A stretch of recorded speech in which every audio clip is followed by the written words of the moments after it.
Vamos lá, galera. Iceberg da Copa do Mundo do Storable Football, parte 1. Bem-vindos à primeira parte do Iceberg da Copa do Mundo. Tava Se com você por saudade do algum Storable motivo Football. mora em uma caverna e não conhece esse estilo de vídeo, basicamente o Iceberg tem um tema central, nesse caso a Copa do Mundo. Ele foi dividido em 6 camadas e cada uma delas repleta de tópicos que podem ser curiosidades, acontecimentos, mistérios ou qualquer assunto relacionado ao tema. Quanto mais profunda a camada, mais desconhecidos ou sombrios são os tópicos. Portanto, no início teremos aquilo de mais Só as senso comum coisinhas de e banal, boa. e ao final, as informações mais obscuras e trágicas. O meu objetivo foi fazer o iceberg mais completo e definitivo sobre o tema. Por isso, são mais de 200 tópicos que serão destrinchados. E, portanto, decidi dividir ele em 3 partes.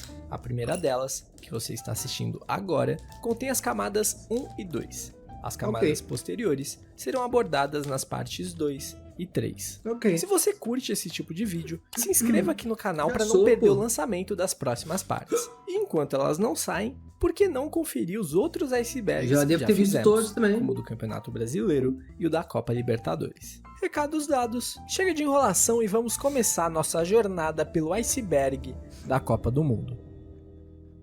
O Brasil vende a Copa de 98. Cara, essa música é boa demais. Mano, Mario 64. Bom demais. A origem da Copa do Mundo remonta ao final do século XIX. O futebol vinha ganhando popularidade ao redor do mundo, muito em função do enorme poder de influência do Império Britânico. Em 1872, foi realizada a primeira partida entre seleções, Jogão, hein? que terminou em um empate em 0-0 entre Escócia e Inglaterra. Em 1904 surgia a FIFA, com o objetivo de padronizar as regras do esporte e organizar as competições. E com o crescente sucesso, o futebol foi incluído oficialmente nos Jogos Olímpicos de 1908. Porém, eles ainda não eram organizados pela FIFA e só permitiam a participação de atletas amadores. Essas primeiras edições foram vencidas pelos ingleses. Foi só após a Primeira Guerra Mundial, em 1920, que a organização do torneio passou para a FIFA. E em 1924, pela primeira vez, o evento foi aberto a profissionais. O Uruguai conquistou a medalha de ouro tanto em 24 quanto Cara, em o Uruguai 28. tava bufado nessa época, Porém, mano. após essa última edição, as tensões entre a FIFA e o Comitê Olímpico sobre a participação de atletas profissionais se intensificaram. O conflito culminou na decisão de retirar o futebol do programa dos Jogos Olímpicos de 1932 em Los Angeles. Por isso, a FIFA juntou o útil ao agradável e, na figura de seu presidente Jules Rimet, decidiu criar o seu próprio campeonato mundial. Assim, em 1930, para não coincidir com o calendário olímpico, foi realizada a primeira Copa do Mundo de futebol no Uruguai, Olha aí. que celebrava o centenário de sua independência e era a maior potência do esporte na época. O fato dos outros 4 candidatos à sede terem desistido também deu uma ajudinha. Imaginei também, né? São apenas 8 os países que podem se orgulhar de terem vencido a Copa do Mundo. O maior campeão de forma isolada é o Brasil, Cara, com papai, 5 só tem 8 conquistas, campeões a de última Copa do delas Mundo, em velho. 2002. Na sua cola vem a Itália e a Alemanha, com 4 troféus cada. Abaixo aparece a Argentina, que venceu 3 vezes, sendo também a atual campeã no momento da gravação desse vídeo. Em sequência, vem a primeira seleção campeã mundial da história, o Uruguai, que tem 2 Copas, assim como a França. Os 2 campeões restantes são a Inglaterra e a Espanha, com 1 troféu cada. As eliminatórias para a Copa do Mundo são o torneio que define quem serão os países que terão o privilégio de participar do Mundial. Elas foram implementadas em 1934 e hoje têm a função de filtrar de 206 para 48 os países que jogarão a Copa. O formato de disputa é determinado por cada uma das 6 confederações continentais, onde seus representantes duelam entre si pelas vagas determinadas a cada uma pela FIFA. Os únicos países que podem disputar a Copa sem passar pelas eliminatórias são os países sede. Até 2002, o atual campeão também pulava essa etapa, mas isso foi abolido. Em toda a história das eliminatórias, Faria sentido o apenas atual 3 campeão, né? países se classificaram em todas que disputaram: Brasil, Alemanha e, adivinhem só, a extinta Sérvia e Montenegro. Mas essa terceira só disputou uma vez, em 2006. Outro dado curioso é que a única seleção que participou de absolutamente todas as eliminatórias foi Luxemburgo, e com nenhum sucesso. Que beleza, hein, a seleção Luxemburgo? nunca disputou uma Copa do Mundo. Alguns episódios ocorridos nas eliminatórias estarão presentes mais à frente no iceberg, pois ao meu entendimento, também estão diretamente relacionados com o tema em questão.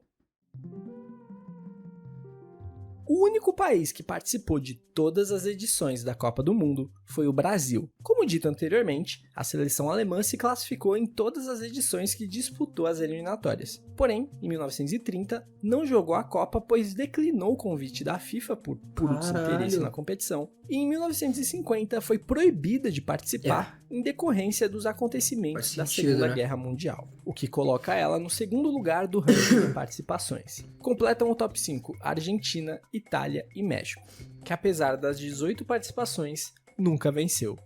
Até o fim da edição de 2026, 84 países diferentes já terão participado do torneio, que em todas as edições teve ao menos uma equipe estreante. Para 2026, teremos as estreias de Cabo Verde, Curaçao, Jordânia e Uzbequistão. Isso quer dizer que 128 das 211 seleções filiadas à FIFA nunca tiveram a oportunidade de disputar uma partida de Mundial.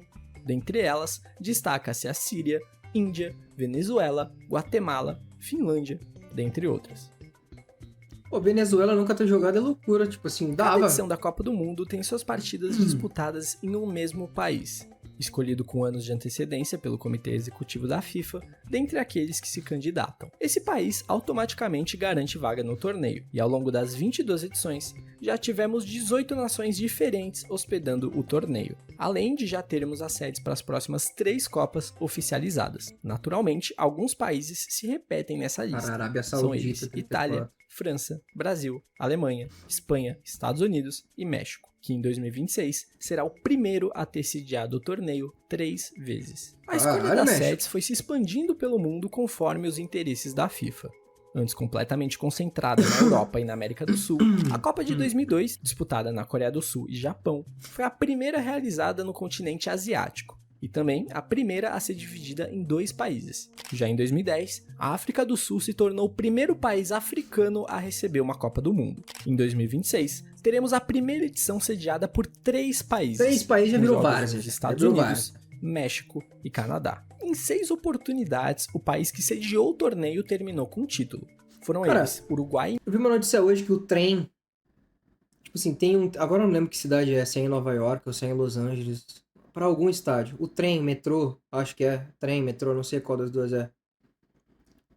Normalmente o trajeto para ir de trem até o estádio é tipo $12.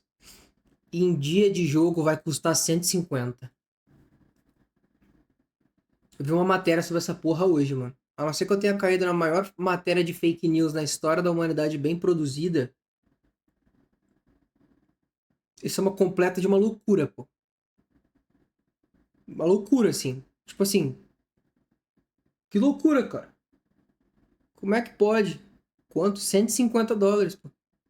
Em 1930, Itália em 34, Não é Inglaterra fake, em 66, é loucura, pô. Alemanha 74, Argentina 78 É em Nova e a Jersey? França 20 então... anos depois. Algumas escolhas das sedes e os critérios usados pela FIFA ao longo dos anos levantam muitas controvérsias, mas isso vai ser assunto para as camadas mais profundas do iceberg.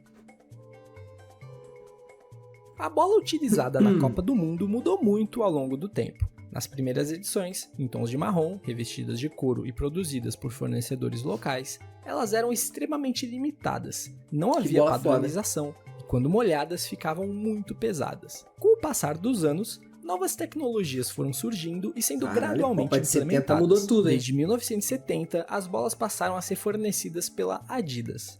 Nesse mesmo ano, surgiu a primeira bola branca e preta, pensada para facilitar a visualização nas transmissões em preto e branco, que exibiriam a competição ao vivo pela primeira vez. O modelo, batizado de Telstar, ficou tão eternizado que até hoje é a imagem que vem à mente quando se pensa em uma bola de futebol genérica. Em 78, a Adidas lançou a Tango, que também foi um enorme sucesso. Tango League. Seu design serviu de base para as bolas da Copa do Mundo por 5 edições, até Pô, que 1998. preguiça, hein? quando pela primeira vez uma bola multicolorida foi utilizada no torneio. De 2002 em diante, Pô, essa os de 2002 designs acho feia passaram a ser demais, mais né? ousados e a variar bastante de uma edição para outra. Desde 2006, as partidas decisivas do Isso é torneio foda. passaram a contar com uma bola especial, diferente da utilizada no restante da competição, geralmente com tons de dourado. Algumas peculiaridades e polêmicas envolvendo bolas específicas serão tratadas mais à frente no iceberg. Jabulani. Desde 1966, a Copa do Mundo passou a ter mascotes para Pô, representar essa é cada uma tier list boa pra gente fazer. Tem que organizar. Tier list de mascotes da Copa. Oi, desculpa incomodar, só deixa o like no vídeo e se inscreve no canal que isso vai ajudar bastante, beleza? Tamo junto, desculpa, pode voltar pro vídeo, valeu! uma de suas edições. Já tivemos animais, humanos, uma laranja, uma pimenta, alienígenas, lenços e... eu não sei o que é isso. Os designs dos mascotes representam uma característica ou símbolo do país anfitrião, como flora, fauna ou trajes típicos. O maior público registrado em uma partida de Copa do Mundo foi no jogo decisivo da edição de 1950. A vitória do Uruguai sobre o Brasil levou, segundo os números oficiais, 199.854 Cara, como que pode? pessoas ao Maracanã. 199 mil pessoas, os números velho. extraoficiais apontam para mais de 200 mil pessoas no estádio. Já o pior público foi de apenas 300 espectadores. Pô, que isso? Uma partida disputada entre Romênia e Peru no estádio Pocitos, pelo grupo 3 da primeira Copa do Mundo, em 1930. A Copa que mais levou pessoas aos estádios foi a de 1994, nos Estados Unidos, em que a média de público foi de 68 mil pessoas. Em contrapartida, a pior foi a de 1938, com média inferior a 21 mil. Colorado. O álbum de figurinhas. Um elemento indispensável Grande de 4 em 4 anos são os álbuns de figurinhas da Copa. O primeiro deles foi feito em 1950 para a Copa aqui do Brasil, por uma fábrica de balas chamada A Americana. As figurinhas vinham como brindes das balas futebol, só que as balas eram muito ruins e grande parte das pessoas compravam os pacotes só pela figurinha e jogavam as balas fora. Que Algumas isso, crianças coitadas, de balas rua futebol. começaram a pegar as balas do chão, o que causou um problema de saúde pública. Na época, existiam figurinhas que eram fabricadas em menor quantidade e, portanto, eram mais raras, mas isso foi proibido por lei nos anos 70. Então, sim, por incrível que pareça, hoje o Messi, eu acredito o jogador facilmente aleatório da nisso. Coreia do Sul, que você... Isso não é por incrível que pareça, juro por Deus, eu não acho que seja FIFA não, né? Tipo, igual FIFA, que é cassino. Pra mim é muito tranquilo, cara. Tipo assim, eu nunca tive dificuldade de tirar um cara pica. Sempre sobrava pra tirar uns caras aleatórios assim mesmo, mano. Tudo é igual, claramente. Fala, Edu, beleza, meu querido? 34 repetidas, tem a mesma chance de vir no seu pacote. Com grande sucesso, o álbum foi feito por diferentes editoras até em 1970 a Panini passar a produzir o álbum, como tem feito até hoje. Embora aqui Mano, eu vi isso, que aqui dá pra ver, inclusive, né? Na Copa de 2018, o Brasil foi eliminado pra Bélgica, que está à esquerda dele no álbum. Em 2022, o Brasil foi eliminado pra Croácia, que está à esquerda dele no álbum. Agora é esperar o álbum da Copa de 2022. 26, quer dizer. E a gente tem a nossa resposta. Não vi a capa ainda. Dito isso, se for assim, por exemplo, não tem ninguém na esquerda, né? Não tem bandeira na capa? Então o Brasil é campeão, claramente. Ficou muito claro, velho. No Brasil, os álbuns da Panini só tenham chego em 1990. Hoje, o Brasil é o país que mais coleciona. Faz sentido.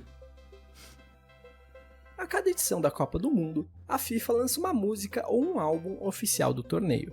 A primeira delas surgiu em 62 para a Copa do Chile, mas o conceito de hino da competição só foi amplamente implementado a partir da Copa de 90. Dentre essas diversas músicas, a que mais se destaca é de longe a da Copa de 2010 na África do Sul, Waka Waka, feita pela cantora colombiana e torcedora do Júnior, Shakira, em colaboração com o grupo sul-africano Freshly Ground.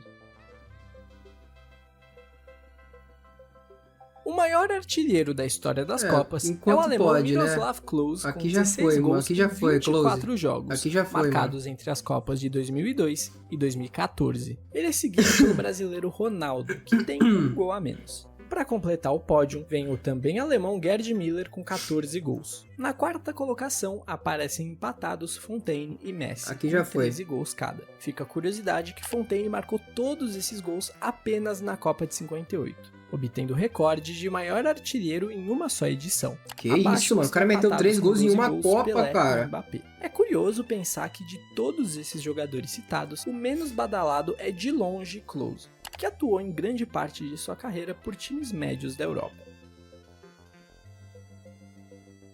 Na primeira rodada do grupo 3 da Copa do Mundo de 1982, a Hungria enfiou 10-1 em El Que Salvador. vacilo, velho. Que vacilo com o El É a Salvador. maior goleada da história das Copas. Além Que disso, vacilo, esse né? jogo foi histórico por ter sido o único gol marcado pela seleção salvadorenha em suas duas Golaço. participações em Copa. Golaço. A segunda maior goleada também foi protagonizada pela Hungria, alguns anos antes, quando enfiou A 9 Hungria na tava Coreia no do Sul. hype nessa Mesmo época aí. resultado da partida entre Iugoslávia e Zaire, com Ela quem tá divide a inventando segunda partida. colocação. Tá inventando partida, gente.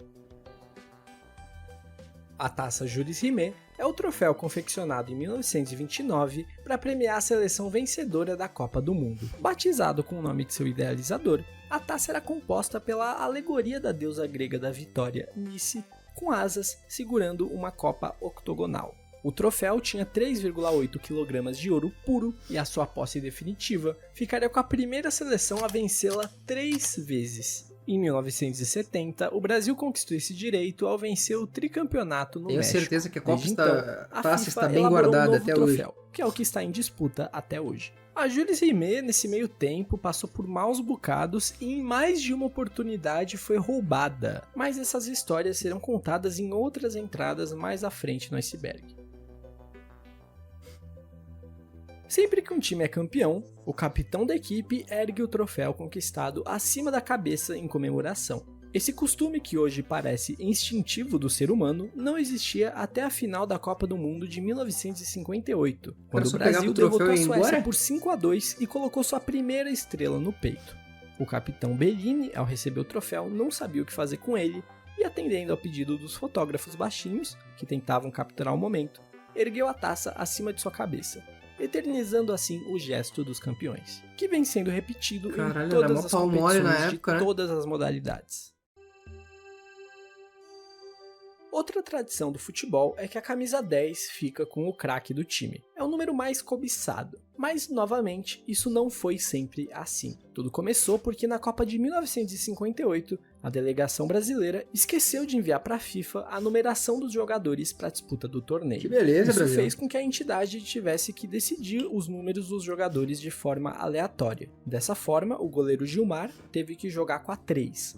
Garrincha, que cara? atuava com a 7, ficou com a 11. E a camisa 10 acabou ficando com um jovem de 17 anos chamado Pelé, que naquele torneio começou a despontar como o maior esportista de todos os tempos. Existem diversas versões sobre os métodos que a FIFA utilizou para decidir os números. Zagallo disse que a numeração foi de acordo com as malas das viagens, mas Pelé já deu Caralho. versões diferentes em entrevistas. Certa vez disse que o número foi definido em sorteio, mas em outra disse que foi por ordem de inscrição. Bom, fato é que o número 10 se tornou o mais importante do esporte Correto. desde então. Acidentalmente, né? Foda. Mário Jorge Lobo Zagallo foi um jogador e treinador brasileiro, que possui a façanha de ser o maior vencedor da história das Copas do Mundo. Como Foda. atleta, venceu a competição em 58 e 62, pendurou as chuteiras em 65 e iniciou uma carreira como treinador. Já em 1970, venceu o torneio pela terceira vez comandando a seleção brasileira. Ele ainda estaria presente na conquista do Tetra em 94, dessa vez como Viciado. coordenador técnico. Viciado em Ele voltaria a Copas. disputar uma final como treinador em 98, porém acabou derrotado pela seleção francesa. Dessa forma, Zagallo conquistou 4 vezes a Copa do Mundo, só ficando de fora do Penta em 2002. Ou seja, se ele fosse um país, seria junto de Alemanha e Itália o segundo maior campeão mundial. Ele é um dos 3 que conquistaram o torneio como jogador e treinador. Infelizmente, Zagallo veio a falecer em 2024, aos Senão 92 tinha que levar ele, anos. foda-se. A pessoa que mais venceu Copas do Mundo como jogador exclusivamente foi Pelé, que participou das conquistas de 58, 62 e 70 com a seleção brasileira. A FIFA tem um regulamento bastante restrito quanto ao uso de estrelas nas camisas. Olha A aí. entidade apenas permite que as seleções campeãs mundiais utilizem estrelas de 5 pontas referentes a seus títulos de Copa do Mundo nos escudos. O Brasil, desde 2002, carrega 5 estrelas em seu peito, a Argentina 3 e assim vai. Mas se você observar os uniformes da seleção uruguaia, vai perceber que em seu logo eles ostentam 4 estrelas. E se você prestou atenção no começo desse vídeo, você se lembra Claro que eu que- disse que o Uruguai tem apenas 2 títulos mundiais. Então, as contas não batem. O que acontece é que ao lado das estrelas dos mundiais de 1930 e 50, estão as estrelas referentes aos títulos das Olimpíadas de 1924 em Paris e em 1928 em Amsterdã. Esses torneios já eram organizados pela FIFA e admitiam jogadores amadores e profissionais. E por isso, desde o início, a entidade máxima do futebol reconhece Olha essas aí, medalhas velho. como campeonatos mundiais. Olha aí. Posteriormente, também foram consideradas equivalentes a uma Copa do Mundo. O pedido para uso das 4 Caralho, o estrelas Uruguai é veio enorme. em 1992 e foi aceito pela FIFA. Uruguai é o Com Atlético isso, a Mineiro. seleção celeste passou a utilizá-las em todas as Copas que disputou desde então. Em 2021, houve um incidente em que um e-mail vazado enviado pela Puma à Federação Uruguaia revelava que um funcionário da FIFA tinha solicitado a remoção de 2 estrelas do escudo. Os uruguaios fizeram uma defesa de validade delas com documentos e historiadores, e a FIFA retratou qualquer menção a esse Foi pedido. mal, Isso tava leva doidão. muitas pessoas a considerarem o Uruguai como tetracampeão mundial. O É. que não é um erro. Mas FIFA e Conmebol, por vezes, separam as 2 Copas do Mundo dos 2 títulos olímpicos, reconhecendo que são 2 competições distintas. Ah, faz sentido, velho. Esse tópico se refere à decisão da Copa do Mundo de 2022 no Catar, disputada entre Argentina e França. Esse jogo entraria para a história como uma das, se não a melhor partida da história das Copas na era moderna. A seleção argentina Assim, o começou Brasil abrindo tem 2 a 6. 0. Não, não é assim. Porque na época que eles ganharam as Olimpíadas, a Copa do Mundo era... As Olimpíadas eram quase que a Copa do Mundo de fato. Hoje em dia, ninguém liga pras Olimpíadas. É torneio de base, cara. E a França sequer tinha acertado um chute ao gol até os 70 minutos, quando Mbappé marcou 2 gols em 2 minutos e recolocou os franceses no jogo. Os 90 minutos terminaram empatados e a partida foi para a prorrogação, quando Messi recolocou a Argentina na frente. Faltando 2 minutos para o fim do jogo, Mbappé marcou seu terceiro, e a França ainda teria a bola do jogo Cara, para que se loucura, consagrar velho. campeã, mas Dibu Martínez defendeu o chute de Colomoni e a partida foi para a decisão de pênalti. Esse jogo foi Nos uma loucura, penais, a foda-se. seleção argentina foi soberana e venceu por 4-2, conquistando sua terceira estrela mundial. Aí é foda, aí não precisava. Maracanaço foi o termo com o qual ficou conhecido o jogo que decidiu a Copa do Mundo de 1950 no Brasil. A maior fase pipocada final da era história do formada por um esporte. quadrangular entre os 4 primeiros colocados da fase de grupos, no caso Brasil, Espanha, Suécia e Uruguai. O Brasil passou o trator em cima de seus 2 primeiros adversários, enfiou 7-1 na Suécia e 6-1 na seleção 7 é um espanhola. resultado bom nessa Enquanto época. o Uruguai empatou em Olha 2-2 só, com a velho. Espanha e conseguiu uma vitória suada por 3-2 em cima dos suecos. Com isso, na última rodada, Brasil e Uruguai se enfrentavam valendo o título mundial. Quase 200 mil pessoas lotaram o Maracanã. Puta, mano. Cara, a maior galera indo de público da terno pro história do Maracanã, futebol, né? com Outra expectativa do parada. primeiro título mundial do Brasil, que precisava apenas de um empate. Os jornais locais já aclamavam o Brasil como campeão mundial.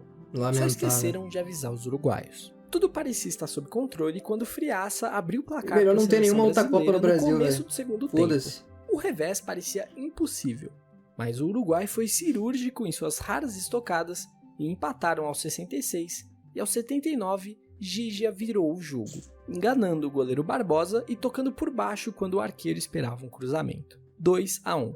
O Uruguai Lamentável, conquistava assim velho. a sua segunda Copa do Mundo. Os 200 mil presentes no Maracanã estavam completamente calados, atônitos com o que acabaram de ver. Jules Lamentável. Rimet, ainda presidente da FIFA, tinha um discurso em português preparado para o título brasileiro.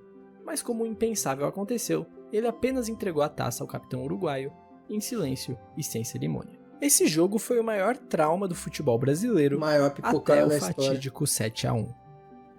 Aí é foda. Aí também, porra. 64 anos depois, Aí não dá. a Copa voltava a ser sediada em solo brasileiro. A seleção brasileira chegava às semifinais e tinha pela frente a Alemanha. Apesar do Brasil ter desfalques importantes, se esperava um jogo equilibrado. Sequência lamentável Afinal, o Brasil vídeo. jogava em casa. O balde de água fria veio com pouco mais de 10 minutos quando Miller abriu o placar em um escanteio. Logo aos 22, Klose ampliou e tudo desmoronou. Pô, Gabi Souza, Foram todo mundo 4 odiava o gols goleiro. em um intervalo de 6 minutos.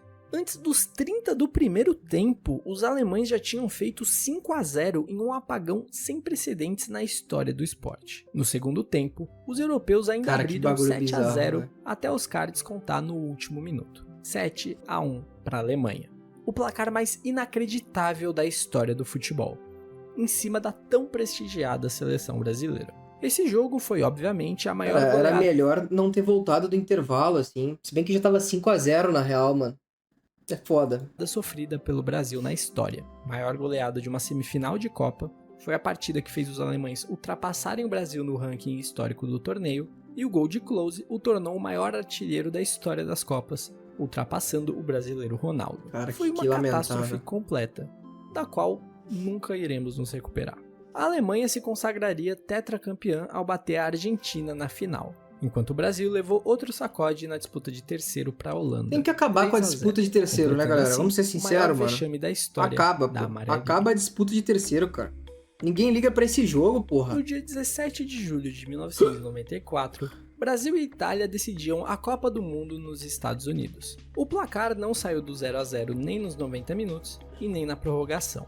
Assim, pela primeira vez na história, a Copa do Mundo seria decidida em uma disputa de pênaltis. No comando da transmissão brasileira estava o já consagrado Galvão Bueno, que narrava Copas desde 1974. Quem Ou seja, contratou? em Conversa. 20 anos, nunca tinha narrado o Brasil ser campeão. A seleção passava por seu maior jejum até então. Eram 24 anos sem adicionar uma estrela mundial na camisa. Mas naquele calor de Passadina, tudo estava prestes a mudar. Baresi abriu Nós a estamos há disputa 24 isolando, anos sem botar mas Márcio uma Santos estrela parou na em Paris. camisa de novo, né? Albertini marcou para a Itália, Romário igualou, Evani também fez o dele, Branco empatou novamente, Tafarel defendeu a cobrança de Massaro, Dunga colocou o Brasil na frente, então tudo estava nos pés do craque italiano Roberto Baggio, que de maneira Ídolo. espetacular isola a bola, acabando com o jejum de 24 anos da seleção brasileira. O que faz Galvão soltar o grito enlouquecidamente de "é tetra", criando assim um dos melhores momentos da televisão brasileira, que eu adoraria mostrar pra vocês, mas o trecho tá acusando direitos autorais,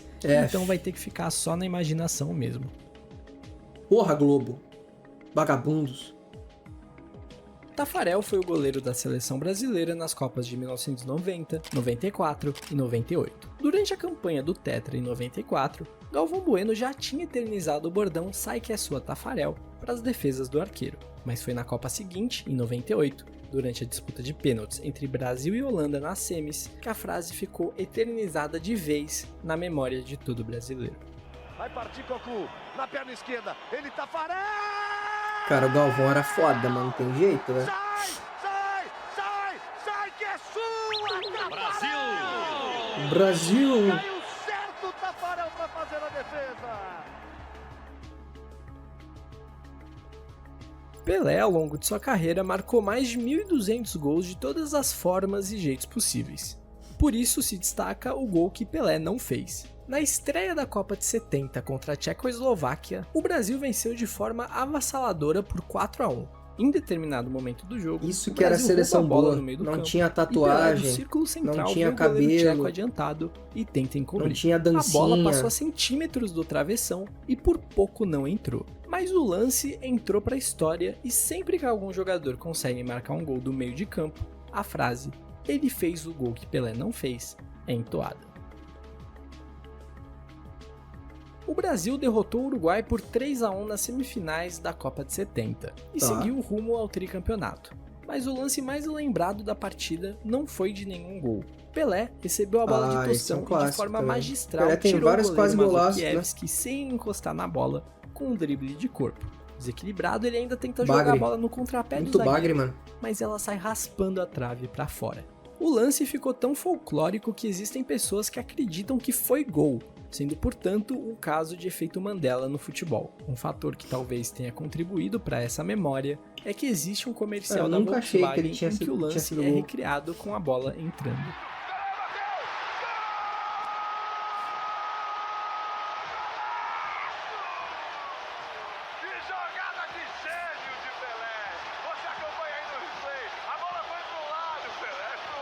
Cara, edições milionárias, ó.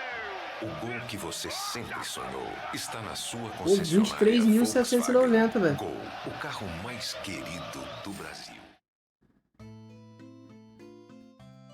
Pelas quartas de final da Copa do Mundo de 1986, se enfrentavam Argentina e Inglaterra. Os dois países viviam um momento esse de gol é 100 mil rivalidade reais. enorme no começo dos anos 80 por conta da Guerra das Malvinas. E essa partida era tratada como outra guerra, a chance dos argentinos darem o troco nos ingleses. Com o clima tenso, o placar teimava em ficar 0 a 0 até os 6 minutos do segundo tempo, quando o zagueiro da Inglaterra tentou afastar, mas acabou jogando a bola para dentro da própria área. E Maradona dividiu Que com o goleiro vagabundo, inglês, né, cara? que mesmo 20 centímetros mais alto viu a bola morrer no fundo do gol. Pô, tem Isso que porque ser dito uma Maradona coisa. tocou com a mão, mas o árbitro não. Assim, beleza, o Maradona fez um gol irregular e tal, com a mão, pá, não sei o quê. Só que, mano, o goleiro também pode, no caso ele pode, né, não é também, ele pode usar a mão, e é consideravelmente, provavelmente, mais alto do que o Maradona. E ele ter perdido essa disputa aqui é criminoso de qualquer jeito, pô. Criminoso, pô. Caralho, cara, porra. Não viu, e mesmo Oh, com o não. protesto dos ingleses, validou o lance. A Argentina terminaria classificada com o placar de 2 a 1, e ao ser questionado sobre a jogada, Diego respondeu que marcou um pouco com a cabeça e um pouco com a mão de Deus, dando origem ao termo Gênio. com que o lance ficaria conhecido. Ao final do torneio, a Argentina se sagraria bicampeã mundial. Na mesma partida entre a Argentina e a Inglaterra, 4 minutos depois de abrir o placar com a mão, Essa daí Maradona esquece. recebeu a bola na defesa, passou por 3 jogadores de linha ingleses e ainda driblou o goleiro para ampliar a vantagem argentina. 2 a 0. esquece, aí Tudo esquece. isso em 10 segundos. Esse Aí gol esquece. seria eleito pela FIFA em 2002, após votação online, como o gol do século, o mais bonito da história das Copas. Esquece. Uruguai e Itália lutavam por suas vidas na fase de grupos da Copa de 2014. Cara, isso aí é inexplicável O jogo até hoje, valia a mano. classificação para a vaga restante nas oitavas, após a Costa Rica surpreender 3 campeãs mundiais no grupo da morte. O jogo estava 0 a 0, resultado que favorecia a Itália. Isso aí é Até que inacreditável. Suárez e Chiellini caem na área. Na hora, aparentemente, apenas uma disputa de espaço normal. Até que o replay mostrou que Luis Suárez mordeu o ombro do zagueiro italiano. Mano, que O loucura. juiz não O viu Suárez e o é louco, atacante velho. seguiu em campo e viu sua seleção marcar o gol da classificação 5 minutos depois. Apesar de passar ileso durante a partida, a mordida foi o assunto Se mais fudeu. comentado do jogo, e a FIFA puniu o atleta com a maior suspensão da história das Copas. 9 jogos fora, além de 4 meses sem poder exercer qualquer atividade no futebol. Ou seja, ele não poderia nem treinar pelo clube que tinha acabado de o contratar. A punição Doideira foi essa dura punição, muito pelo mano. fator dele ser reincidente. isso é verdade. Não foi a primeira e nem a segunda vez que Suárez mordeu um adversário. O primeiro caso aconteceu em um jogo entre Ajax e PSV pelo campeonato holandês de 2010. O segundo incidente foi no clássico entre Liverpool É que sabe o que e eu Chelsea. foda? Eu acho que Cerca se de- tivesse sido em outro jogo, não teria sido tanto. Eu acho que o problema foi sim na Copa do Mundo, tá ligado? Tipo, no maior palco do futebol, cara. E o cara já tinha feito outras 2 vezes, tá ligado? Pô, é foda. E dito isso, pô, ele não poder nem treinar é uma loucura. Não poder nem treinar no clube é uma loucura. Aí eu acho loucura completa. Um ano antes da Copa. Nas 3 ocasiões, Suárez não foi expulso. Sua punição só veio depois do fim da partida. Na grande final da Copa do Mundo de 2006, Itália e França empatavam em 1 a 1. O jogo, muito equilibrado, já estava na prorrogação e qualquer erro àquela altura Cara, o poderia Zidane ter significar feito a isso também é perda do loucura, título cara. mais cobiçado Pô, do bizarro, esporte. mano. Foi quando, em uma discussão fora da jogada, o grande astro da seleção francesa, Zidane, se virou e deu uma cabeçada no zagueiro Cara, italiano olha o que ele Materazzi. fez, do mano. nada. Que ele O juiz fez, não viu, velho? mas após consulta com o quarto árbitro, optou por expulsar o francês, que viu do vestiário sua seleção perder o título na disputa de pênaltis. Essa foi a última partida da carreira Mano, do que meio-campista. loucura, velho. Durante muito tempo não se soube exatamente o que Materazzi tinha feito para tirar Zidane do sério daquela forma, algo que nunca tinha acontecido em sua vitoriosa carreira. Segundo Materazzi, o francês teria oferecido a sua camisa e ele respondeu dizendo que preferia a irmã dele. Zidane quase nunca Pô, mano. fala sobre. Pô, com todo respeito, mano. Ao Zidane aí, né? Máximo respeito aí, joga um futebol direitinho. O cara não pode ter falado uma frasezinha da irmã do cara e ele dar uma cabeçada nele na final da Copa do Mundo na prorrogação, cara. Não consigo acreditar que o Zidane tem um mental de um idiota, pô. Não consigo acreditar, cara. De verdade, mano. Mas digo mais, tá? Digo mais. Não existem palavras suficientes que tipo assim, deixaria ok o cara dar uma cabeçada na final da Copa do Mundo, assim. Sendo o Zidane, mano. Pô, não é possível, velho. O incidente. O Brasil lutava pelo pentacampeonato em 2002, porém muitas dúvidas ainda pairavam sobre aquela equipe. A principal estrela do time, Ronaldo, teve sua convocação extremamente questionada, pois passou a temporada inteira lesionado e sem jogar.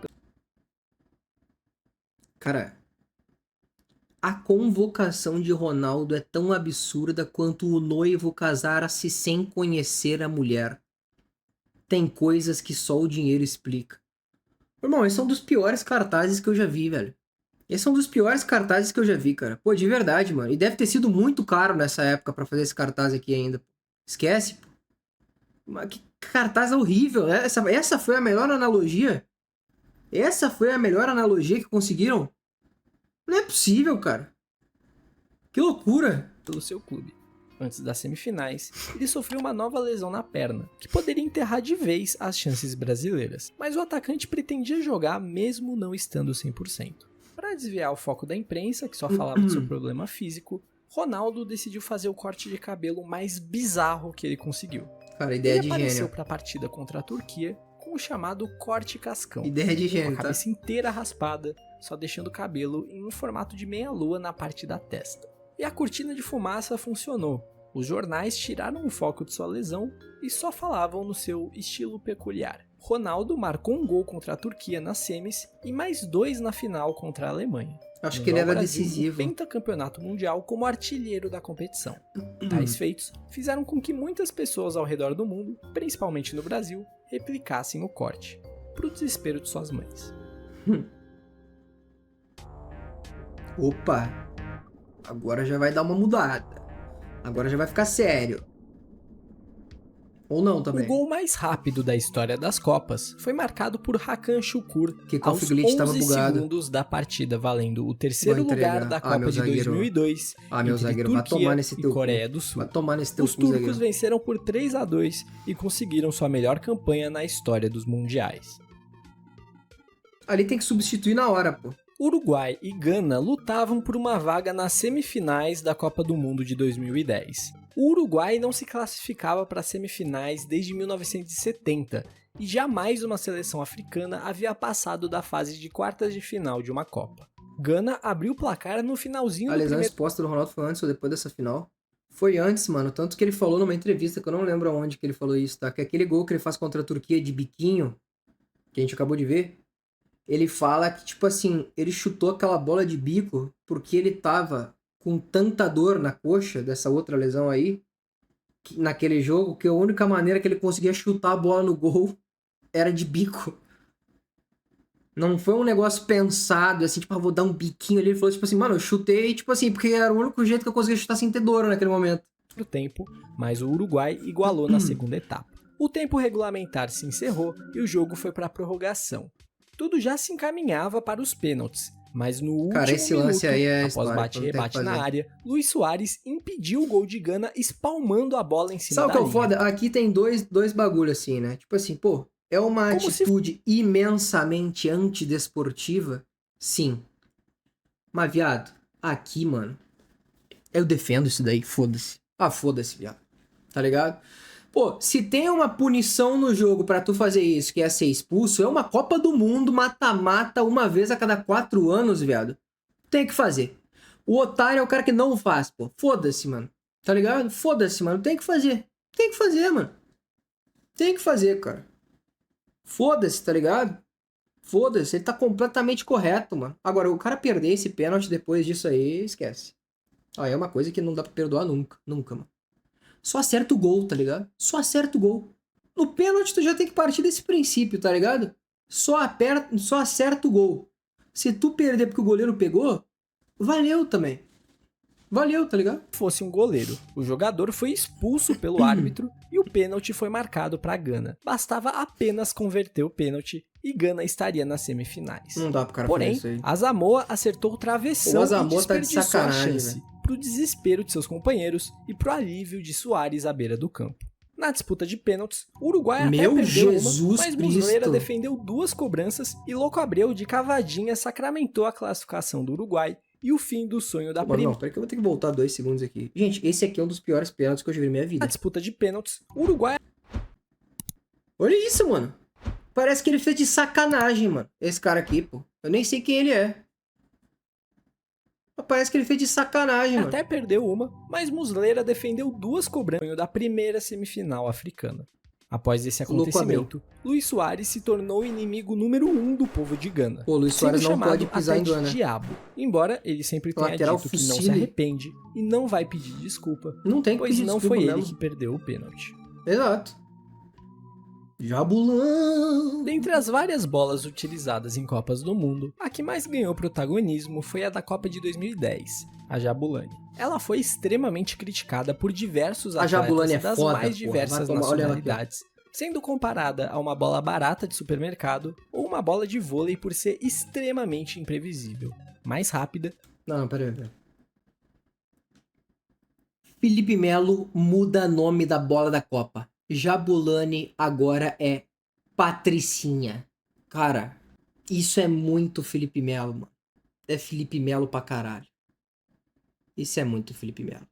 Mercado, ou uma bola de vôlei por ser extremamente imprevisível, mais rápida e fazer curvas quase inexplicáveis, Bateu bem, dificultando Cristiano, muito bateu o bem. controle dos jogadores e principalmente dos goleiros. Isso tudo era porque ela era redonda demais. Sim, é meio louco pensar isso que aí o mesmo. que tornava a bola ruim é ela ser redonda, mas o Ela era fato dela ser esférica. uma esfera quase perfeita fazia com que ela não seguisse uma linha reta e entrasse em crise de movimento mais rápido, alterando sua velocidade e trajetória inesperadamente. Ela foi acusada de ser culpada pelo número de gols extremamente baixo nas primeiras Não, peraí.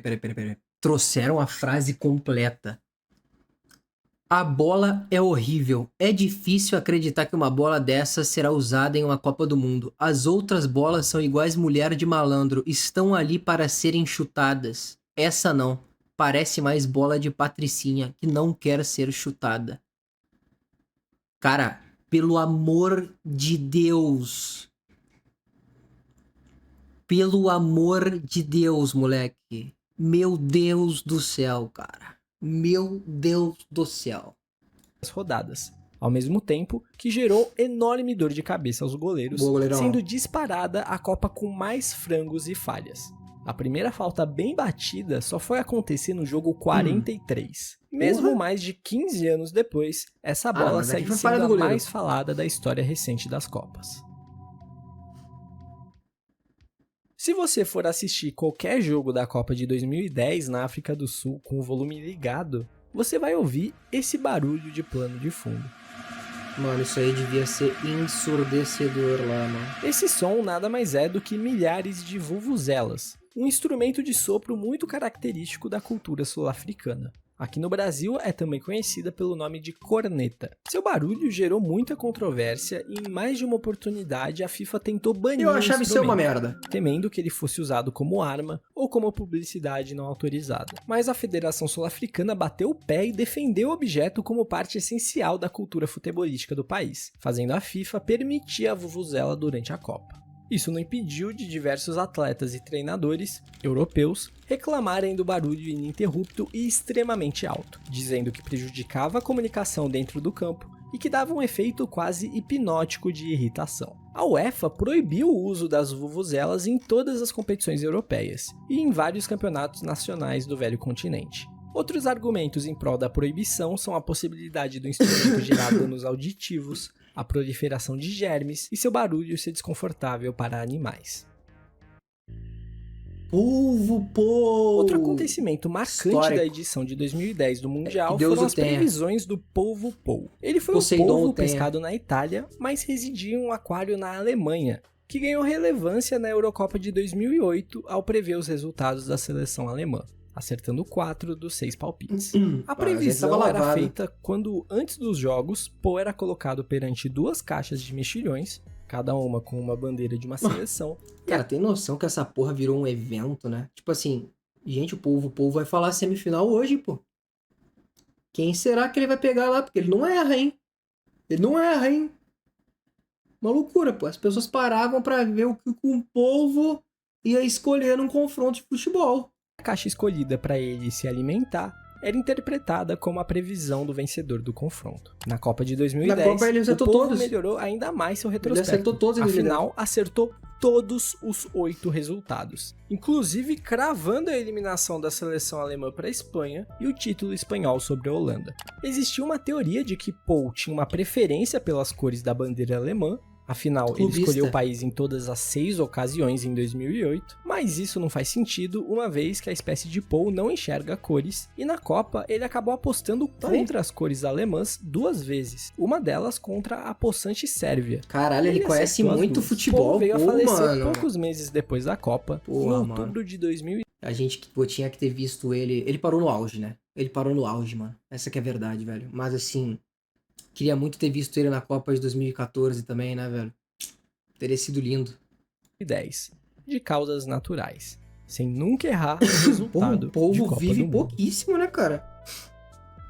Caralho, hashtag cala a boca Durante a Galvão. cerimônia de abertura da Copa do Mundo de 2010, surgia no Twitter uma indignação com os comentários do falante narrador brasileiro Galvão Bueno, que, segundo os internautas, não parava de falar por um segundo. O assunto foi tão comentado que chegou aos Trending Topics da plataforma, a lista dos assuntos mais falados do site, fazendo com que alguns gringos vissem e não entendessem o que significava aquilo. Nesse momento vem à tona o lendário personagem da internet um dos grandes do clube aí da história da internet. do blog Não Salvo. Ele compartilhou um vídeo institucional em inglês, dizendo que Galvão era uma espécie de ave ameaçada de extinção, e a cada tweet com a frase "Cala a boca, Galvão" geraria 10 centavos de doação para a conservação da espécie. Help us save the Galvan birds. Cala Boca Galvan is a campaign on Twitter which focuses on spreading the word about Galvan, a very rare kind of bird native to Brazil. Every year, more than 300,000 Galvan birds are killed during carnival parades. Their colourful feathers are sold on black market. Every tweet with Cala Boca Galvan generates a donation of 10 cents to the Galvan Birds Foundation.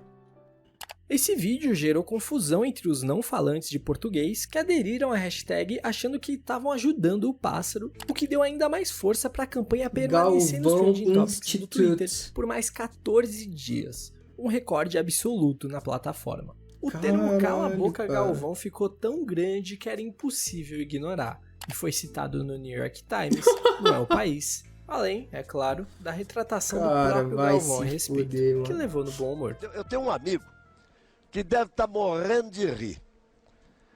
Onde ele estiver nesse momento, eu tenho certeza que ele está num lugar muito bom, que é o Ayrton Senna. Ele deve estar morrendo de rir. E o Ayrton tinha as orelhas meio grandes assim, ó. Então eu chamava ele de Dumbo. E ele me botou o apelido de papagaio. Então, no meio da Fórmula 1, as pessoas ainda me chamam de papagaio. E não é que essa campanha é para salvar o papagaio, que é o papagaio Galvão.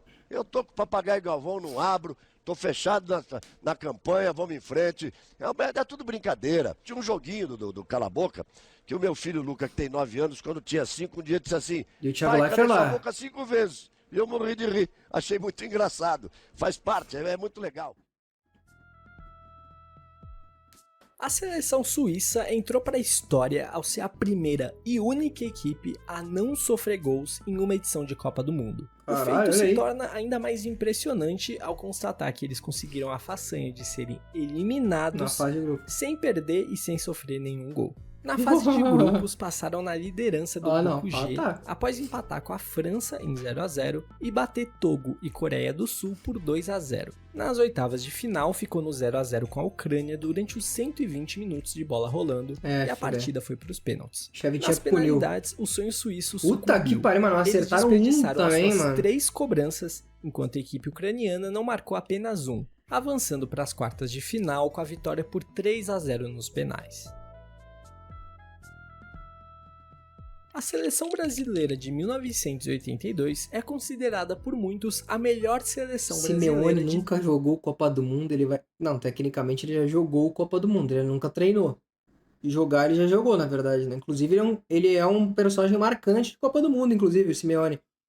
Ele que fez o Beckham ser expulso numa Argentina e Inglaterra, que fez o Beckham ser odiado por alguns anos na Inglaterra.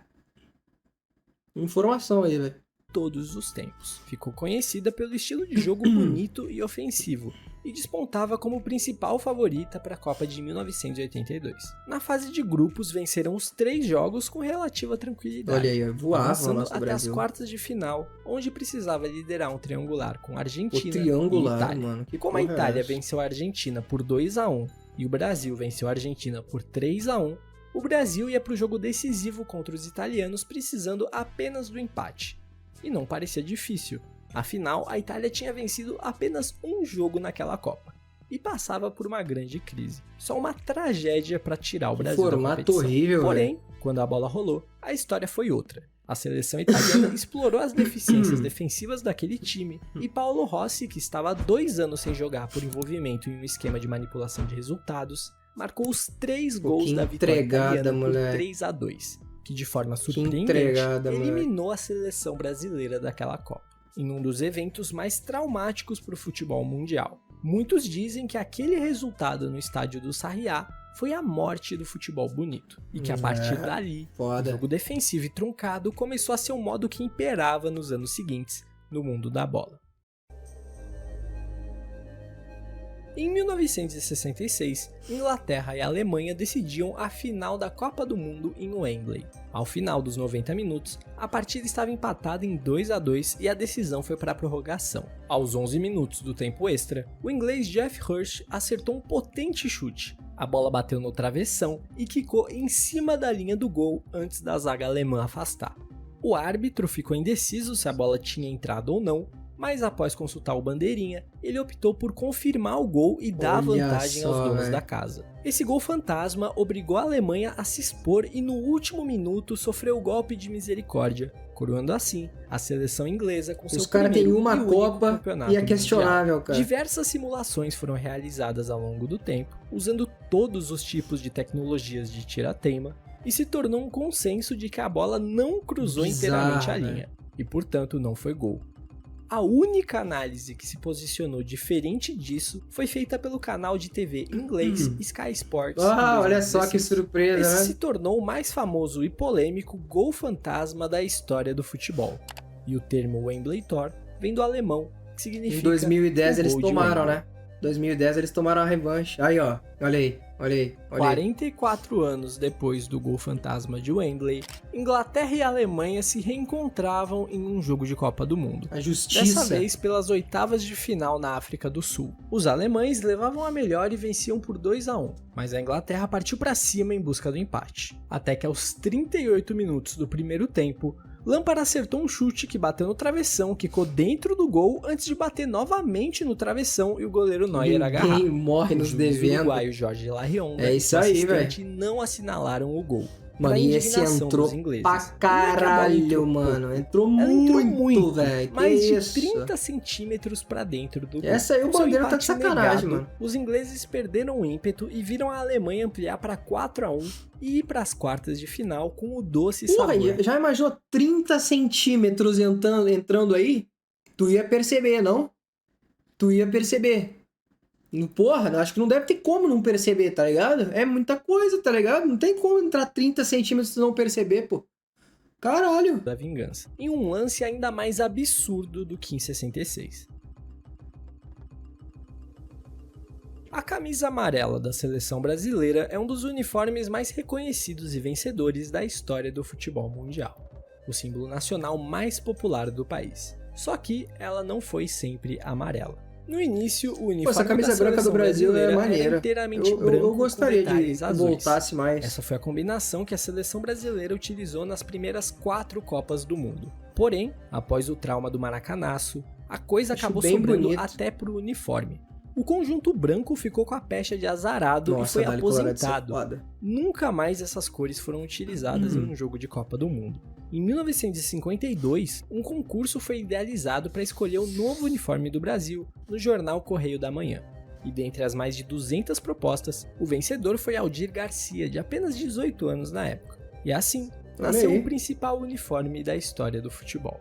A camisa branca do Brasil só voltaria a ser utilizada em um amistoso em 2004 e posteriormente na Copa América de 2019, em comemoração ao centenário do primeiro título da seleção. Sérvia e Montenegro foi um país bem curioso que existiu de 2003 a 2006 como sucessor da Iugoslávia. Ele surpreendeu nas eliminatórias europeias e conseguiu a vaga para a Copa de 2006, jogando a Espanha para repescagem e eliminando. Olha a campanha da nossa Sérvia e Montenegro, gente. Meu irmão, 10 jogos, 6 vitórias e 4 empates, cara. Caralho, viado. Porra! Da Bélgica. Na Copa do Mundo, eles foram sorteados no difícil Grupo C, ao lado de Argentina, Holanda e Costa do Marfim. Porém, 6 dias antes da estreia na competição, houve um referendo de independência de Montenegro, separando, portanto, os países e encerrando a união estatal.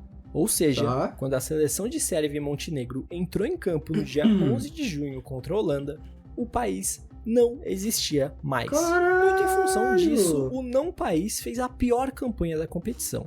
Perderam na estreia, rachou o elenco, né, mano? Holanda. Levaram uma goleada por 6-0 da Argentina, em que Messi marcou seu primeiro gol em Copas do Mundo, e na rodada final levaram a virada após saírem ganhando por 2-0 da Costa do Marfim. Esses 3 jogos foram as últimas vezes em que o hino da Iugoslávia foi oficialmente executado, fortemente vaiado pela torcida e com os próprios jogadores decidindo não cantar.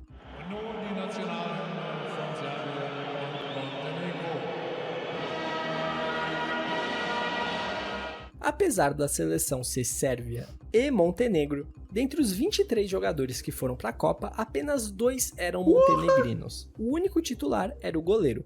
O resto do elenco era formado por sérvios. Então ficou claro aqui.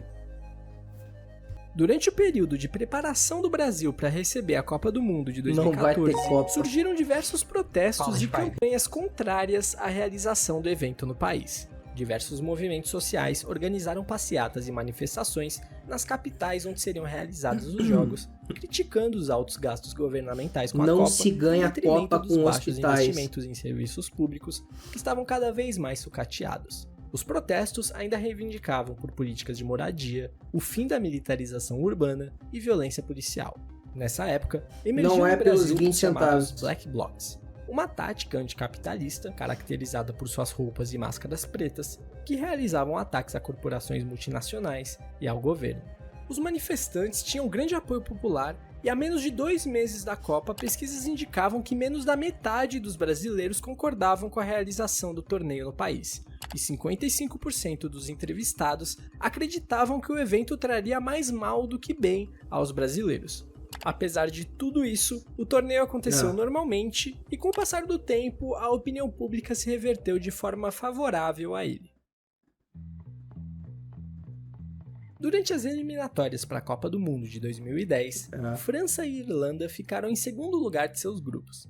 Por isso, elas foram para a repescagem e se quisessem as passagens para a África do Sul, essa daí foi criminoso. O jogo de ida foi vencido pelos franceses por 1-0. Mas na volta, os irlandeses deram o troco e venceram pelo mesmo placar. Com o agregado empatado, o jogo foi para a prorrogação e em uma cobrança de falta da intermediária, Henry dominou a bola dando 2 toques com a mão e cruzou para Gallas marcar de cabeça o gol de empate. O árbitro não viu o toque intencional. Mano, meu irmão, ele não dominou, não. Ele dominou e conduziu.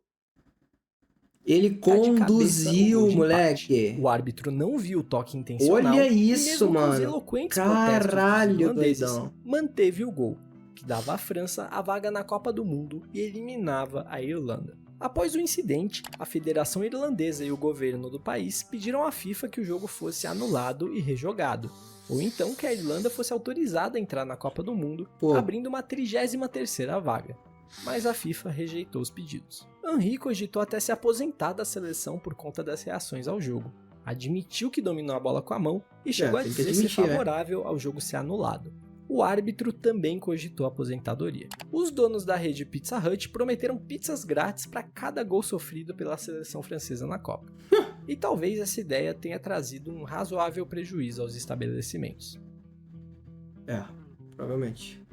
Após a classificação no mínimo conturbada para a Copa, a França foi sorteada no grupo A, ao lado dos anfitriões, do México e do Uruguai. Depois de empatar com o Uruguai na estreia, os franceses enfrentavam o México.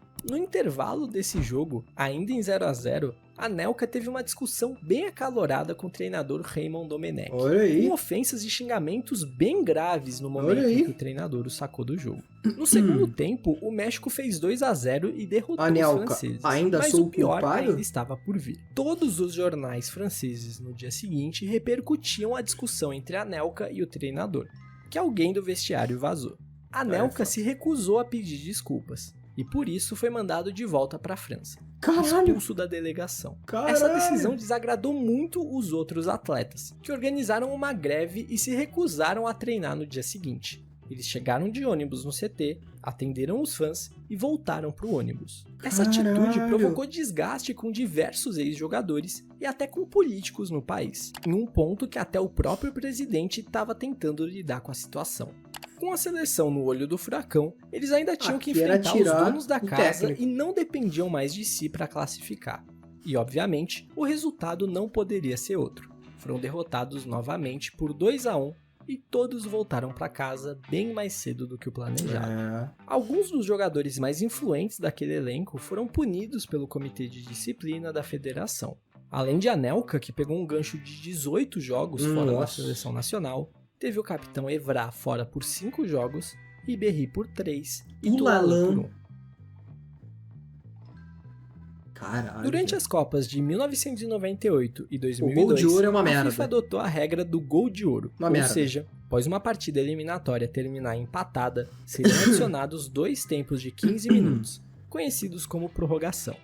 A diferença é que se alguma equipe marcasse o gol durante esse período... Pô, papo reto, se tivesse em 2022 essa regra aí seria muito foda, mano. Papo reto, eu era a favor, em 2022 aí eu era a favor, mano. Bem mais legal. Seria encerrado imediatamente e a vitória iria pro time que marcou. 4 jogos foram decididos por essa regra. A França eliminou o Paraguai em 98, em 2002, Senegal eliminou a Suécia, a Coreia do Sul eliminou a Itália e a Turquia eliminou o Senegal. Essa regra foi feita pensando em incentivar as equipes a serem ofensivas e aumentar a emoção. Só que o efeito acabou sendo exatamente o contrário na prática. Pelo amor de Deus, são muito burro, mano. As seleções acabavam jogando a prorrogação com uma postura muito defensiva, é gol fora de casa, mano. Gol decisivo. Por isso, essa regra só durou por 2 edições. A expressão elefantes brancos se refere a projetos públicos ou construções caríssimas, mas que acabam sendo subutilizadas e possuem um custo de manutenção altíssimo, o que as torna inúteis. No caso da Copa do Mundo, estamos falando de estádios e arenas carérrimas que após o período da competição acabam não sendo mais utilizadas e ficam apodrecendo e apenas gerando dívidas e mais custos a troco de nada. A Copa que mais gerou elefantes brancos para o seu país possivelmente foi a da África do Sul, em que apenas um ou outro estádio recebe partidas de futebol com frequência e os outros vivem de jogos de rugby, feiras, casamentos, qualquer coisa que amenize o grande prejuízo que é manter as estruturas. Não precisamos ir muito longe para ver exemplos desse tipo. A Copa aqui no Brasil deixou de herança alguns elefantes brancos. Por exemplo, a Arena Pantanal acabou ganhando utilidade com o Cuiabá nas divisões de cima do futebol brasileiro. Da mesma forma que a Arena da Amazônia com o Manaus e mais recentemente com o Amazonas. Mas fora elas, basta ver o desespero que é para mandar jogos lá no Mané Garrincha, em Brasília. Tem também a Arena das Dunas, em Natal, no Rio Grande do Norte. E principalmente a Arena das Dunas foi pro caralho? Que é a mais inexplicável, sendo localizada longe do centro, no meio do mais absoluto nada, e com os 3 grandes clubes do estado já tendo seus estádios muito bem estabelecidos. A FIFA tem explorado medidas para evitar esse tipo de obra. Por exemplo, na Copa do Catar fizeram um estádio que foi completamente desmontado após o final da competição. Filó foi o primeiro jogador brasileiro a ser campeão da Copa do Mundo. Após uma boa passagem pela Lazio, ele chamou a atenção da seleção italiana, que estava recrutando descendentes ao redor do mundo para reforçar sua seleção. E sendo considerado um cidadão italiano por ser filho de mãe italiana, Filó esteve no grupo campeão mundial com a Itália em 1934. Ele entrou em campo apenas no primeiro jogo, a goleada por 7-1 sobre os Estados Unidos. Itália e Alemanha se enfrentavam por uma vaga na final da Copa do Mundo de 1970. Essa partida entraria para a história como o jogo do século. Os italianos começaram pressionando e conseguiram abrir o marcador logo aos 8 minutos. O placar continuou assim por boa parte do jogo. A Alemanha partiu para cima, mas não conseguia ser efetiva. Teve uma bola na trave e 2 salvas em cima da linha pela defesa italiana. Uma delas nessa empregada absurda do goleiro italiano. Quando o jogo já se encaminhava para o fim, no apagar das luzes, a Alemanha consegue o gol de empate no último lance e leva o jogo para a prorrogação. E foi aí que essa partida ganhou contornos históricos. Ainda no segundo tempo, o alemão Franz Beckenbauer tinha sofrido uma falta na entrada da área, só que ele continuava sentindo muita dor.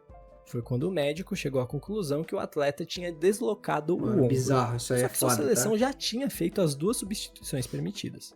Foi então que, para não deixar seus companheiros com 1 a menos, ele optou por jogar a prorrogação com o braço imobilizado. Bizarro. Logo nos primeiros minutos do tempo extra, a zaga italiana se embanana toda e a bola entra de mansinho para deixar a Alemanha em vantagem pela primeira vez no jogo. Mas não por muito tempo, porque 4 minutos depois foi a vez da defesa alemã retribuir o favor e entregar o gol de empate. Ainda antes do fim da primeira parte da prorrogação, em um contra-ataque, os italianos retomaram a liderança. Não perca a conta, está 3-2. No segundo tempo, Gerd Müller empatou novamente o jogo para a Alemanha, de cabeça após cobrança de escanteio. Só que enquanto a transmissão ao vivo passava o replay, os italianos deram a saída de bola e rapidamente marcaram o 4º gol.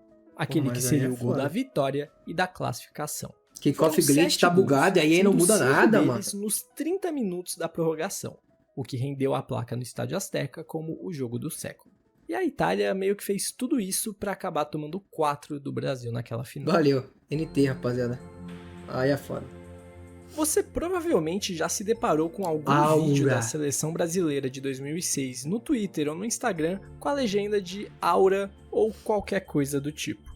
E de fato, poucas seleções na história tinham jogadores tão habilidosos quanto o Brasil de 2006. Em particular, se destacava o ataque formado pelo chamado Quadrado Mágico, composto por Ronaldinho Gaúcho, Kaká, Adriano e Ronaldo. As expectativas não podiam ser maiores quando na Copa das Confederações o Brasil foi campeão amassando a Argentina por 4-1 Não tinha dancinha, não tinha cabelo Ronaldo, pintado. que optou por não jogar a competição para se preparar para a Copa. Porém, como já dito, a Copa das Confederações só serve para iludir. E na hora H, a seleção fez jogos extremamente medíocres. Passou de seu grupo e pelas oitavas de final porque enfrentou adversários muito fracos. E na primeira seleção forte que teve pela frente, a França, acabou eliminada. Há quem culpe a troca de Robinho por Ronaldo, a preparação em Vegas, os laterais, enfim, motivos não faltam. Fato é que essa seleção de 2006 nunca foi tão forte em campo quanto no papel. No jogo da eliminação para a França em 2006, o estrelado time brasileiro pouco ameaçou a meta francesa. E aos 11 minutos do segundo tempo, Zidane cobrou falta na lateral e encontrou Henry completamente sozinho na área brasileira para marcar o gol que eliminaria os atuais campeões do mundo. A marcação inexistente no autor do gol foi o que mais chamou a atenção no lance. E não demorou para colocarem a culpa no atleta mais próximo. Começou a se dizer que Roberto Carlos deixou de marcar Henry porque estava arrumando o meião. E a imagem realmente mostrava o atleta inclinado com as mãos nos joelhos, sem dar nenhum indício que precisava marcar alguém. A grande repercussão desse lance acabou gerando a aposentadoria do lateral já com a falamos camisa aqui. amarelinha. É do Ele Cafu. se defendeu e disse que não deveria estar marcando ninguém. Afinal, ele tinha 1,68 de altura e, portanto, nenhuma chance de ganhar pelo alto. Ainda mais marcando Henry com 20 centímetros a mais. O problema, segundo ele, foi de uma jogada de linha de impedimento que não foi bem executada.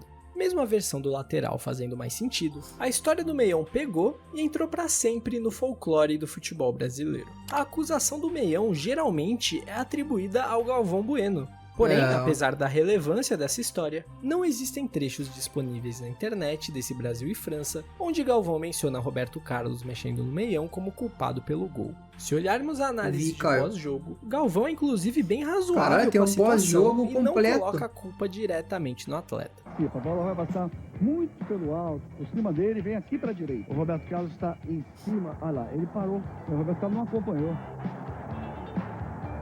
Ele não acompanhou exatamente o Thierry Henry que andou por ali. Olha lá, ele ficou parado. Exatamente na posição dele. Mas ele fala, né? Parou de forma porque ele não tivesse sentido. O juiz autorizou, ele cobraram e ele ficou parado. É verdade. Vale também dizer que a rixa de Roberto Carlos com o narrador era antiga. Na Copa de 98, o lateral cedeu o escanteio que originou no primeiro gol da França na decisão. E Galvão foi bem duro nas críticas. Copa do Mundo é coisa séria. Final de Copa do Mundo é coisa muito séria. Não é lugar de gracinha e de malabarismo. Que isso? Na tentativa do malabarismo, em vez de lateral, pintou o escanteio. O que aconteceu? Que isso, Galvão? Zidane, bola no chão, gol da França. França 1-0.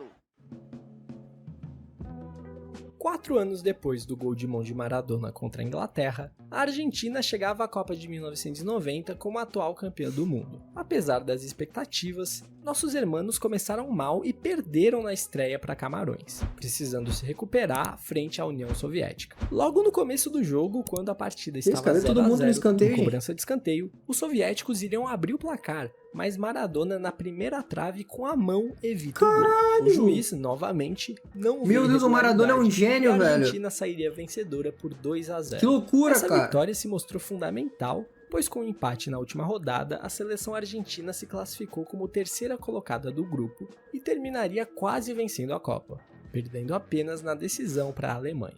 Hoje isso aí seria cartão vermelho, velho. A Austrália, como todos nós sabemos, é um país da Oceania. Talvez, se você não for muito bom em geografia, seja um dos únicos que você conhece lá. Apesar disso, a seleção não disputa as eliminatórias com seus vizinhos. Desde 2005, a Austrália decidiu abandonar a Confederação da Oceania para se juntar à Confederação Asiática, buscando disputar competições em um nível mais alto. Afinal, praticamente todas as seleções da Oceania são amadoras, e também maiores chances de jogar a Copa do Mundo, pois os asiáticos possuíam vagas diretas, enquanto o vencedor da Oceania ainda tinha que passar por uma repescagem para aí sim disputar a Copa. E na prática isso se tornou extremamente efetivo. Afinal, o país que só tinha jogado a Copa em 1974 se tornou presença frequente na competição, tendo participado de todas as edições depois de 2006, o que ainda por cima trouxe mais visibilidade para os seus jogadores. O uso de cartões no futebol se deu na edição de 1970 da Copa do Mundo. Eles foram introduzidos para superar barreiras de idioma e as decisões do árbitro ficarem mais claras tanto ao público quanto aos jogadores. Afinal, era bem difícil um árbitro escocês se comunicar em um Paraguai e Suécia disputado no Brasil, por exemplo. A ideia veio do árbitro inglês Ken Aston. O Ken é inteligente. Na partida das quartas de final da Copa de 66, entre Argentina e Inglaterra, o juiz expulsar o capitão da seleção argentina sinalizando com um indicador. Porém, ele não entendia o que o juiz queria dizer e só depois de muito tempo foi convencido a deixar o campo. E isso fez o árbitro pensar em uma forma universal de sinalizar esse tipo de advertência. Foi então que, inspirado nos sinais de trânsito, foi idealizado o cartão amarelo para infrações com advertência e vermelho para a expulsão. A FIFA decidiu testar o conceito na Copa de 70 e com sucesso o implementou de forma definitiva. O primeiro cartão amarelo seria aplicado ao soviético Assachiani na Peraí, deixa eu ver aqui. Definitiva. O primeiro cartão amarelo seria aplicado ao soviético... Ô professor, falta de jogo, meu velho. Tá querendo estrear o cartão, né? Queria aparecer, tava querendo aparecer, né? Tava querendo entrar pra história. Porra! Assachiani na abertura da Copa de 70. Já o primeiro cartão vermelho só seria dado na Copa de 74, ao chileno Carlos Caselli. Concordei com o professor nessa. Isso aqui foi na maldade. Foi na maldade. Foi na maldade. Ao longo da história quase centenária da Copa do Mundo, houveram muitas mudanças pelo globo. No total, 7 países que já jogaram Copas não existem mais. Eu fiz um vídeo sobre isso há 4 anos atrás, mas eu vou dar um resumo aqui porque ele é meio antigo. Foram eles a Iugoslávia, que se diluiu em 7 países diferentes nos Balcãs, após um longo processo de guerras e disputas, a Sérvia e Montenegro, que até certo ponto era o que restava da antiga Iugoslávia, e já foi explicada nesse iceberg. A Iugoslávia era grande, que se dividiu pacificamente entre Tchequia e Eslováquia, como o nome sugere. A União Soviética se desmembrou em 15 repúblicas independentes. A Alemanha Oriental, que se unificou com a Ocidental e se tornou um só país. Faz sentido também, claro. Que anos depois de sua participação voltou a se chamar República Democrática do Congo. E as Índias Orientais Neerlandesas, que participaram da Copa ainda como uma colônia holandesa e depois da independência passaram a ser a Indonésia. Nesses casos, existe uma seleção que herda os recordes, estatísticas e títulos. A única exceção é a Alemanha Oriental, que não tem um herdeiro de fato, pois a Alemanha ficou com o histórico da Alemanha Ocidental. E uma só seleção não pode disputar a Copa 2 vezes, e as 2 Alemanhas disputaram em 74. Preguinho foi o primeiro capitão e primeiro jogador a marcar um gol pela seleção brasileira em Copas do Mundo contra a Iugoslávia na derrota por 2-1. Jogador do Fluminense, a curiosidade principal é que Preguinho era atleta de 10 modalidades diferentes, das quais por 8 delas ele foi campeão. São elas: futebol, natação, remo, polo aquático, maior atleta da história, ornamentais, atletismo, basquete, vôlei, hóquei sobre patins e tênis de mesa. Caralho.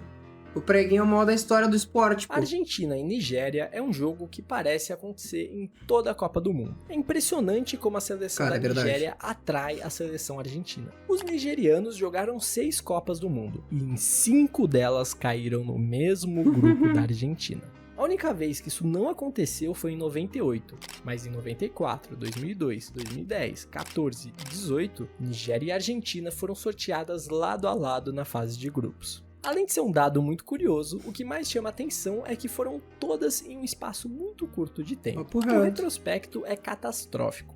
A Argentina venceu absolutamente todos esses confrontos. Uma foi no Beira-Rio ali, ó.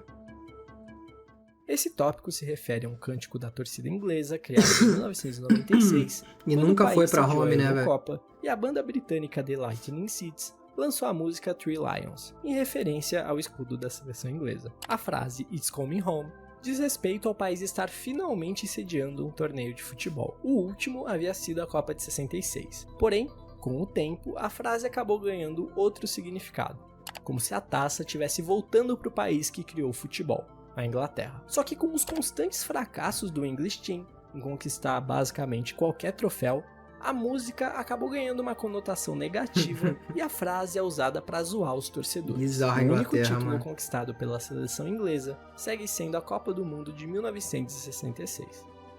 Que foi roubada, né? A gente já viu hoje. A final da primeira Copa do Mundo foi entre Uruguai e Argentina. Porém, as 2 equipes não conseguiam entrar em consenso sobre a bola que a partida seria disputada. Os argentinos queriam utilizar o seu modelo Cento, que era ligeiramente menor e mais leve do que o modelo T dos uruguaios. Cara, olha a várzea, né? A única forma de resolver o impasse foi que os times concordassem em usar cada bola em um dos tempos do jogo. Perfeito. E assim foi feito. Por meio de um sorteio, ficou decidido que o primeiro tempo seria jogado com a bola argentina e a segunda etapa com a uruguaia. No final, as bolas realmente fizeram diferença. A Argentina saiu vencendo no primeiro tempo por 2-1, mas quando a bola foi trocada, o Uruguai virou para 4-2 e se sagrou o primeiro campeão da Copa do Mundo. Pelas quartas de final da Copa do Mundo de 2014, Holanda e a zebra da competição Costa Rica empatavam em 0-0 e o relógio já marcava os acréscimos do fim da prorrogação. Iríamos para os pênaltis. Nesse momento, sobe a placa de substituição e o mundo inteiro se surpreende quando o técnico Louis van Gaal tira o seu goleiro titular Silesen para colocar o reserva Tim Krul. Não havia nenhum indicativo de lesão e nem o substituído compreendeu. O Silesen entrou no banco chutando a água, muito chateado, revoltado com a substituição do Louis van Gaal. Poucos minutos depois, tudo seria justificado, pois Krul defendeu 2 pênaltis e classificou a Holanda para as semifinais. Apenas Van Gaal e o goleiro reserva sabiam dessa ideia. O que torna tudo ainda mais bizarro é que Krul era o terceiro goleiro e só tinha defendido 2 dos últimos 20 pênaltis batidos contra ele. O segundo reserva, Vorm, tinha aproveitamento melhor. O titular, no entanto, nunca tinha defendido um pênalti na carreira. Van Gaal confirmou que seu plano foi mais uma jogada psicológica e ele optou por Krul por ele ser mais alto e com mais envergadura. Faz sentido. Assim. No jogo seguinte, a Holanda enfrentou a Argentina nas semifinais e o roteiro se desenhava de forma semelhante. Trocou. Porém, dessa vez, Van Gaal já tinha gasto todas as suas substituições e o goleiro não foi trocado. Resultado, a Argentina vence nos pênaltis com o goleiro Silesen não defendendo nenhuma cobrança. Ele só pegaria o seu primeiro pênalti na carreira em 2019. Essa ousadia de Van Gaal inspirou outra substituição de goleiros para as penalidades. Na repescagem contra o Peru, o técnico australiano tirou o capitão e ídolo Ryan para colocar o desconhecido Redmayne. O resultado foi o goleiro dançarino defendendo a cobrança, classificando sua nação para a Copa. Pela fase de grupos da Copa de 1970, Brasil e Inglaterra se é do século, né? Não teria sido em 2022. Jairzinho cruza pra Pelé, que aqui na roupa cabeceia a bola pro chão, mas o goleiro Gordon Banks opera um milagre e consegue desviar a bola para escanteio. O relato de todos os jogadores em campo era de certeza que a bola iria entrar no momento em que Pelé cabeceou. O próprio rei não acreditou que o inglês tinha alcançado a bola. Defesaça, a dificuldade e a velocidade do lance, essa ficou conhecida como a defesa do século, e é muito referenciada como a maior defesa da história do futebol. Na época ainda que o goleiro era tudo uma merda. No tempo por 1-0. Mas o lance mais marcante da partida e da vida do goleiro é a defesa na cabeçada de Pelé. E o Pelé soltou um míssil ainda. Ambos se tornaram grandes amigos e esse lance foi o começo de toda essa amizade. Em 2030, a Copa do Mundo será sediada em 6 países. Virou várzea. Isso porque as sedes principais serão Portugal, Espanha e Marrocos. Porém, os jogos de estreia das seleções de Uruguai, Paraguai e Argentina serão disputados em seus respectivos países como homenagem ao centenário da primeira edição da Copa do Mundo. Dessa forma, o torneio terá 6 sedes e será o primeiro a acontecer simultaneamente em 3 continentes distintos. Se perderam. Uruguai, Paraguai e Argentina tentaram uma candidatura conjunta, com o argumento de comemorar o centenário. Porém, a candidatura Espanha, Marrocos e Portugal era a mais forte nos bastidores e a FIFA optou por fazer esse puxadinho no começo do torneio para não desagradar nenhuma das federações. Enlouqueceram, mano. Mas aí você deve fazer o questionamento lógico. Se a primeira Copa foi disputada no Uruguai, vencida pelo Uruguai, da onde surgiram Argentina e Paraguai? A Argentina ainda teve uma participação importante no Mundial de 30, e o Paraguai? Mas o Paraguai nada fez além de ser eliminado já na primeira fase. Nesse mesmo patamar ficaram os... O negócio é mudar a Copa do Mundo pra ida e volta, tá ligado? Todo mundo jogar em casa, no seu país, e jogar fora de casa, tá ligado? E foda-se, vamos fazer essa Copa aí, vai durar 4 meses, tá ligado? A gente abandona tudo e todos aí pra durar a Copa do Mundo 4 meses de ida e volta, tá ligado? Em país e tal, e aí se vira. Foda-se. Americanos Peru, Bolívia, Chile e até o Brasil. Tem outro detalhe que o Chile também fazia parte desse projeto. Mas aí também estão querendo botar todo mundo, pô. Mas sabe-se lá por quê, ele acabou ficando esquecido nesse meio tempo e o Paraguai acabou indo. Talvez porque o presidente da Comebol seja paraguaio, ou talvez porque a sede da Comebol seja no Paraguai. Faz sentido. Não, eles não fariam isso. Hum. Durante a fase de grupos da Copa de 2018, pelo grupo H, Senegal e Japão empataram com 4 pontos, uma vitória, um empate e uma derrota para cada. Como empataram entre si, ambos marcaram 4 e sofreram 4 gols. O primeiro critério de desempate que os diferenciava era os pontos de fair play, ou seja, os cartões amarelos. Como o Senegal levou 6 cartões e o Japão 4, os japoneses ficaram com a vaga e os senegaleses voltaram para casa, se tornando assim a primeira seleção a ser eliminada de um mundial por cartões amarelos. Fica a curiosidade que Niang, tem que mandar mais um áudio. O gol da vitória senegalesa contra a Polônia, acabou posteriormente se tornando o culpado pela eliminação, pois nos jogos seguintes levou 2 cartões amarelos, que eram exatamente a diferença entre o seu país e o Japão.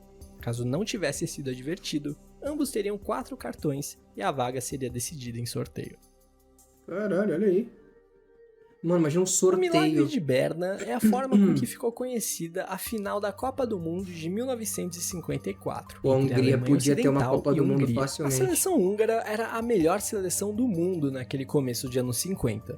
Estava há mais de 30 jogos invicta e na fase de grupos tinha goleado essa mesma Alemanha por 8-3. Vale dizer que a Alemanha poupou alguns de seus atletas, o que não muda o fato de que eles levaram 8. Quis o destino que essas duas equipes se reencontrassem na grande final do campeonato. Sob forte chuva, a seleção húngara confirmava o seu favoritismo e Puskás abriu o placar logo aos 6 minutos. 2 minutos depois, o goleiro alemão se enrolou com a bola e a Hungria ampliou. O massacre da primeira fase parecia que se repetiria, mas no lance seguinte a Alemanha voltou pro jogo e diminuiu para 2-1. Menos de 10 minutos depois, ela foi buscar o empate, 2-2. O super time da Hungria tentava retomar o controle, mas a bola miraculo! Faltando 6 minutos pro fim, a Alemanha, em sua estocada final, marca o gol do título que era tido como impossível. E a até então melhor seleção do mundo era derrotada. Que pipocada, o time húngaro dominou todas as estatísticas, menos o número de gols marcados. Imediatamente após a partida, surgiram rumores de que a seleção alemã havia usado substâncias para melhorar o desempenho. Mas isso é assunto para um tópico mais à frente. Aí é foda.